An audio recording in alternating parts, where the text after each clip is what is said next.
Get in there. It'd be fun to get, no, for the EPK. Yeah, say the name of the show? Just the name of the show? Yeah. You want to say the name of the show? Sure. Okay. Taxi. Hey. 1, 2, 3. It's always sunny in Philadelphia. Let's go to lunch, man. And lunch. Yeah. American Idol. Son of a bitch. Not again. Oh, boy.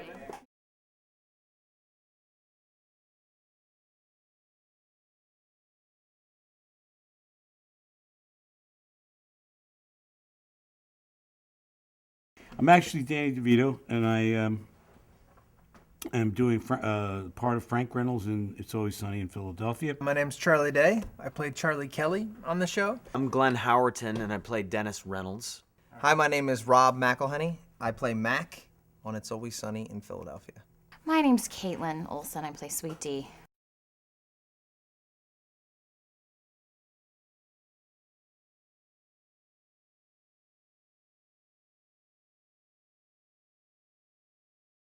There's a lot of very, very bizarre stuff going on the show. It's really lowering the bar. Well, the beautiful thing about It's Always Sunny in Philadelphia is that you really don't need to be caught up on anything because the characters never really grow or evolve in any way. Not much changes here at It's Always Sunny in Philadelphia. We don't learn anything. If anything, people just missed out on watching us destroy a lot of people's lives, including our own. We've definitely lost more hair than weight. It's all kind of working out really well this year. I think it's funnier than last year. I may or may not be a serial killer this season. Well, the serial killer is a pretty serious show. You know, it's just if you can make fun of a serial killer, we'll do it. We're gonna clean up the streets, the Guardian Angel style. We're gonna find an old police cruiser and take full advantage of that. I reunite my father with my mother in a parent trap type situation. My father gets out of jail. We get taken hostage in our own bar. You can see I have temporarily joined the mafia, as per my outfit. White kicks and tracksuit. We find a baby in the dumpster. It's alive. We're not that tacky. Holy mackerel, what the hell does she know that I don't know? We raised the child, and we put him into the entertainment industry. And it's very, very successful. Until the baby is taken away by social services at the end of the episode. There's a prison overflow in Philadelphia, and a couple of interesting characters are let out of prison. We encounter those characters. One of them is a sex offender who looks exactly like my character, Dennis. We're gonna start a sweatshop. We're gonna solve the North Korea situation. We're gonna take care of that. We also try out for the Philadelphia Eagles, based on that Mark Wahlberg movie, Invincible. That was a good episode. We find a brick of drugs in a speaker that we found. We got to deal with that. That doesn't end well. We might deal a little drugs. I kind of got it all over my face. We're gonna have horses. Frank begins to turn out and eventually pimp his own son, and Dee and Charlie become drug dealers. It's a 2-part episode. Dee starts dating a famous local Philly rapper named Special K, and she's very excited about it because she wants to rub it in their faces that she has a famous boyfriend, but he may or may not be retarded. It's gonna be a big to-do. Okay, they're gonna roll. So that's it for me.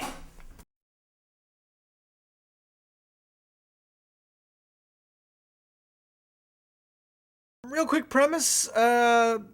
It's 5 people who run and spend all their time in a dive bar, but they're really never ever running the bar, and it's pretty much these characters serving their own self-interests and how they affect the world around them. I think what happens in reality is that then customers come to the bar because we're open just like a regular bar. They come to the bar. We're never here. And then I assume that they just sort of serve themselves. It's a group of people that own a bar in Philadelphia, and each week we like to teach people a lesson. So what we do is we have soapboxes pretty much all over the bar. You can't see them from this angle, but they're around, and every once in a while we'll get up on the soapbox and just spew out our liberal and conservative messages depending on who the actor is and the writer of the episode. So really, I think the whole point of the show is, and I know that FX is in full support of this, we are trying to push a very strict political agenda from week to week. We run a bar in Philadelphia that barely anybody comes to, and then we just kind of get in trouble and get in weird situations that we have to make bad decisions to get out of.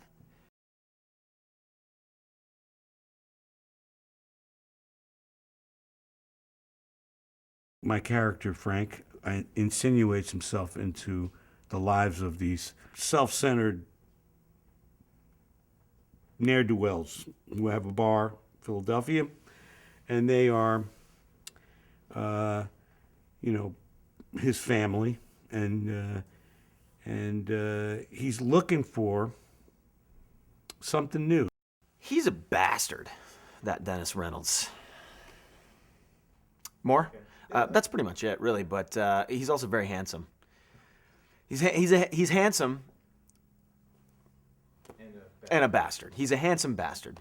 Charlie, he lives in a tiny, rundown apartment with his father, who I think we discovered this season is Danny DeVito, although we left that up to some questioning, so people might debate it. I'm the bar dum-dum who gets into trouble, but I'm an all right guy. Well, no, I'm not an all right guy, but I try to be. But the rest you'd have to tune in and see. He is an incredibly handsome, intelligent, eloquent. I said handsome. Well-built, conscientious young man who lives in South Philadelphia. Sweetie's the girl character, and otherwise they're pretty similar. She's just the girl one of all the jerks. My character has not had the best of luck on relationships. It's because the writers find it very funny that no boys are attracted to me. So I get a lot of weird people to date, and it doesn't ever go well.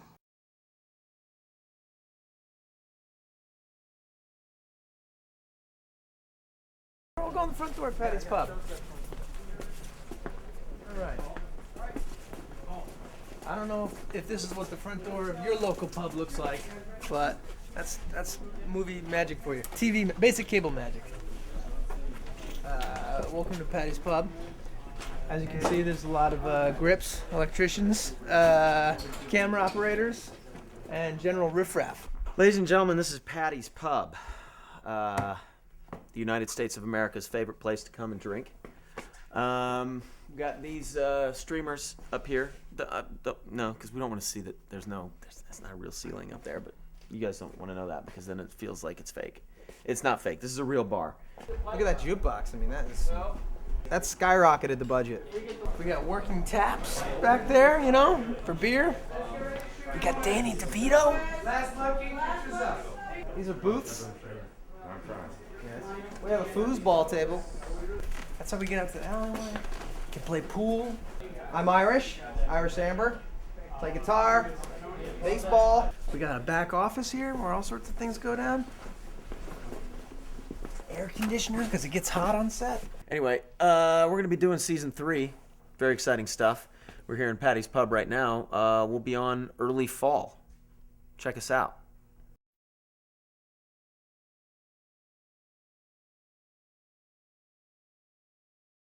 Introducing Danny into the mix changed the dynamic. It really didn't change things that much. That was the beauty of it. That was our goal from the beginning, was to incorporate his character into the show, just to show a little piece of show a little bit of what kind of people we came from, where we came from, sort of the father figure in our lives in a way, and it gives you a little bit of insight as to how these characters turned out the way they did. Because he's really no different than any of us. Yeah. So it really didn't change the dynamic all that much.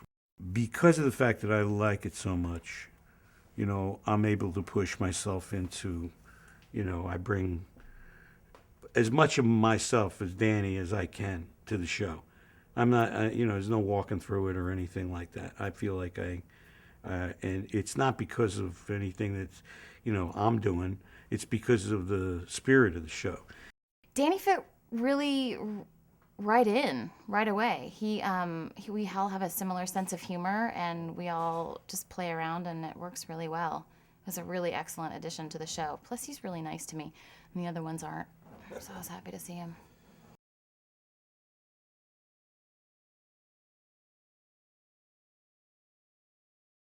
I mean, we don't necessarily try to be controversial. We just, we sit around and think about, like, what makes us laugh and what would you not see on network television.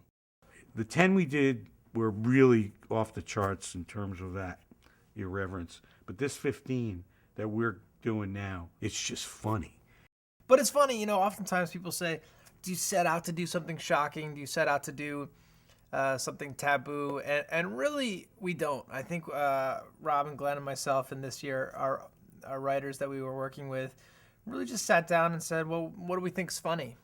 Well, we have dealt with the issue of abortion, and if you saw that episode, you'll see that we are neither pro-choice nor pro-life, and we don't endorse sitting on the fence either. So, that's a very clear message.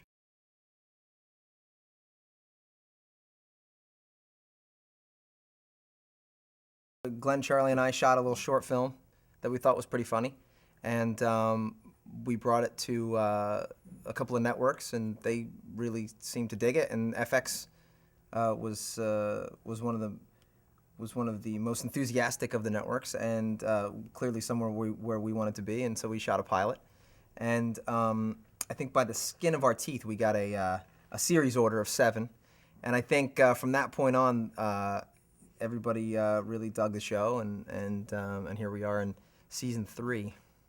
We just decided that we were, fed up with all the auditions that we were going on as actors, and so we decided to create something ourselves, and we created this little short film, and decided that it would be extremely smart and creative and original of us to think of it as a television pilot instead of a short film. So we're like, well, everybody's out there making short films. What if we were to make a television pilot for no money whatsoever? So that's what we did. And then we shopped it around, and people bought it because it was brilliant. Rob McElhenney and Glenn Howerton came over to my apartment with a scene about a guy who shows up at another guy's house to ask for sugar, and the guy tells him that he has cancer. And the other character is just spending the rest of the scene trying to figure out how he can get out of the apartment and end the conversation as quickly as possible. And I thought it was really funny, and so we filmed it, and we filmed a couple versions of it with some friends that helped us out. And long story short, that became a pilot for a television show, which became this television show.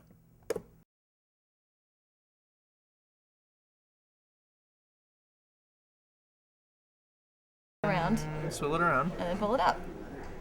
I actually ready to don't shoot. know who this person is. She doesn't work for us. She just showed up and started painting my face. So, She's cute though. anything for a fan, really. Anything for a Big fan of the show. big fan of the show. Oh, loves it.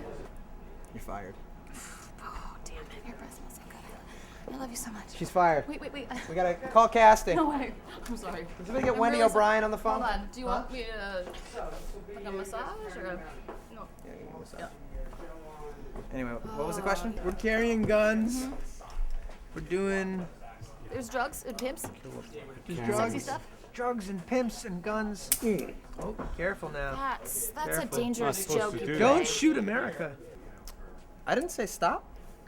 A bunch of jerks working in a bar Yeah. in Philadelphia, You're so funny. which is the birthplace. You're so funny. Now this is the part you stop. Not massaging. I'm doing very important business. I don't mind you guys being a part of it, though.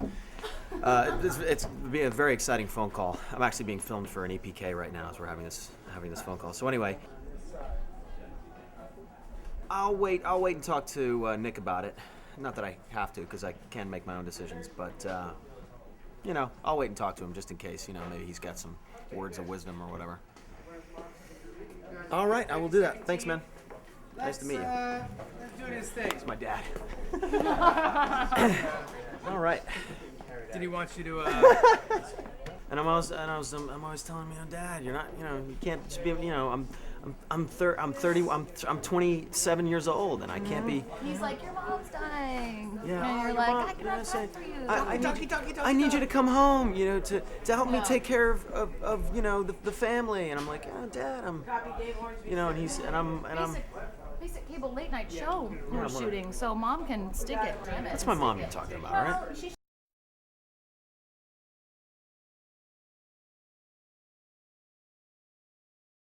On the open, when they come through the door, can you go to your right? Sure. Make believe I'm reaching for a pack of cigarettes. When I say, give me a light, we come out, guns blazing. No, guys, no guns blazing. Look, we have the drugs. Oh, these guys. Oh, gentlemen. All right, it's Friday. You guys got something for me? As a matter of fact, we do. Nice. Your presentation leaves a lot to be desired. A little bit. Check it out, Lefty. This cocaine tastes an awful lot like flour. Oh. Yeah. My shoe's untied. My butt. Oh, I'm gonna have a cigarette. Anybody want a light? Who's got? Come on, big guy. You want to be caught? Nobody's got to get out. All right. Ice cool. Coors Light. Hey guys, let's pick it up from guns.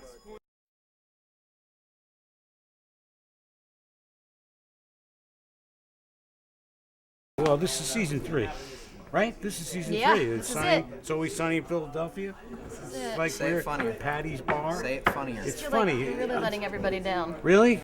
Welcome to season 3 of It's Always Sunny in Philadelphia on FX, the FX Networks. There's a website for that, fxnetworks.com, right? It's Always Sunny in Philadelphia, the 3rd season, coming back to FX sometime in the fall, hopefully September. We also have a MySpace page, myspace.com/sunnyfx. It's Always Sunny in Philadelphia, season 3 coming this fall on FX. It's Always Sunny in Philadelphia, only on FX, season 3, coming this September.